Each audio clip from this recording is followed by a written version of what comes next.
ఓలా అతనికి ఒక కారు ఉందా? ఓయో వానికి ఒక లాడ్జ్ ఉందా? అవి బస్ అనికి ఏమైనా బస్సు ఉందా? రెడ్ బస్ అతనికి ఏమైనా బస్సు ఉందా? ఒక బస్సు లేదండి. Created with mind. మైండ్ వాడుకుంటే మనీ వస్తుంది. నీ మైండ్ వాడుకోకుంటే మైండ్ నుండి మైండ్ వాడుకుంటాడు. సో ఎంప్లాయీ చెయ్యండి, ఎంప్లాయ్మెంట్ చేయండి కొంతకాలం, అనుభవం కోసం చేయండి. నేను కూడా పనిచేసాను చెప్పాను కదా. కానీ నేను పనిచేసిన పని ఎలాంటి తెలుసా? Business come employment. జాబ్లో శాలరీ వస్తుంది, బోల్డ్ అంత ఇన్సెంటివ్ వస్తుంది. మామూలుగా ఇన్సెంటివ్ కాదు, బిజినెస్ టైప్ జాబ్ చేశాను కాబట్టి నేను చేయగలిగాను, లేకుంటే చేయలేకపోతుంటాను. మామూలు డబ్బులు సంపాదించలేదమ్మా. ఈ రోజు ఇంత హ్యాపీగా అంటే ఓన్లీ బికాస్ ఆఫ్ బిజినెస్.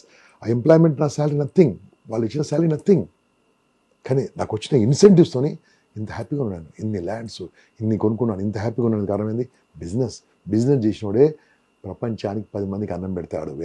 ఉద్యోగం చేస్తే తింటాడు.